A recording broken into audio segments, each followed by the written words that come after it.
The night air was cold in Queens, New York.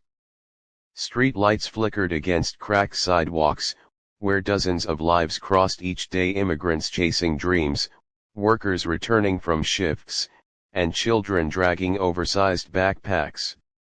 Among them was Adil, a 17-year-old boy from Pakistan who had been in America for barely 3 years. He walked fast, his head down, trying to hide his sneakers, the only pair he owned. They were torn at the toes, laces replaced with old strings, solace half detached. Kids at school called them shoes without feet. Every laugh, every whisper burned him inside. He wanted to scream, "Do you know what it costs my father to buy even this? Do you know how many nights my mother cleaned offices until her hands cracked?" But he never did. Instead, he swallowed the humiliation like medicine too bitter to spit out. The struggle at home. At night, in their small basement apartment, his father worked double shifts as a cab driver. The man's eyes carried exhaustion, his shoulders slumped from carrying both rent and responsibility. Adil's mother, once a teacher back home, now scrubbed cafeteria tables in silence. They never complained, but Adil could see the invisible weight crushing them. And he hated those shoes more each day, not because they were ugly, but because they exposed his family's pain. One afternoon, when practice for the high school basketball team was announced, Adil's heart lit up. He was tall, quick, and loved the game. But when he reached the gym, he froze. All the players had Nike, Adidas, Jordan's bright, shining shoes squeaking against the polished floor. His shoes without feet looked like they didn't belong in the same world. He left before anyone could see him.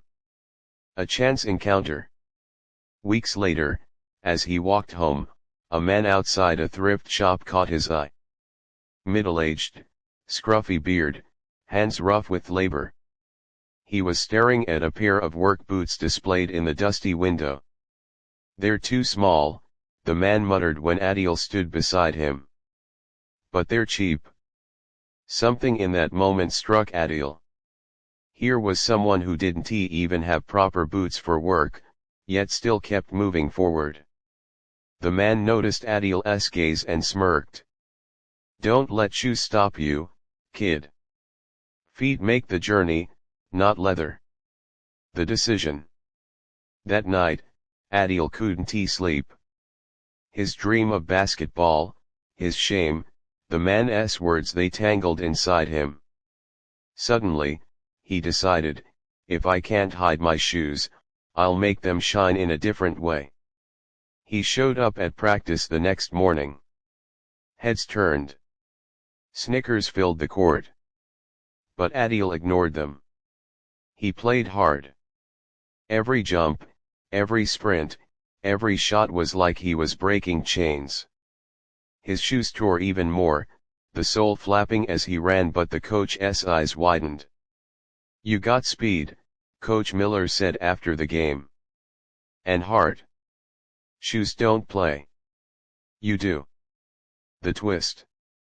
Adil kept coming, day after day, with those same broken sneakers. He cleaned them, stitched them, even taped the solace with duct tape.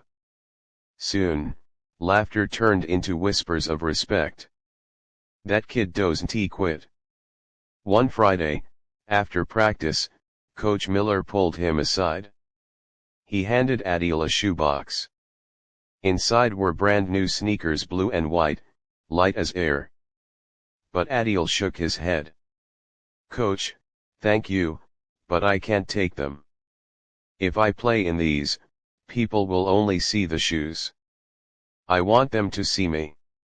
The coach stared, speechless. Redemption.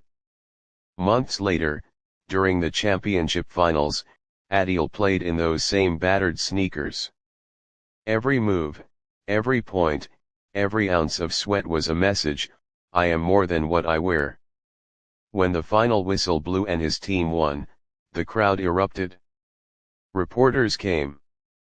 Cameras flashed. One of them asked the question, "Why don't you get new shoes? Don't you feel embarrassed?" Adil looked straight at the camera, his voice steady. "Embarrassed? These shoes carried me from another country. They carried me through hunger, through shame, through nights my parents worked while I studied. They are not broken. They are my wings. And one day, I'll buy my father boots that fit, and my mother shoes that shine. Until then, these are enough." The clip went viral. Millions watched the boy in shoes without feet speak truth that echoed far beyond the court. Ending. Years later, when Adil walked across the stage at his college graduation, his parents in tears, he wore polished black dress shoes. But in his dorm, locked safely in a box, still lay the old torn sneakers, reminders of where the journey began. Because sometimes, the world sees shoes. But real victory, it comes from the feet that refuse to stop walking.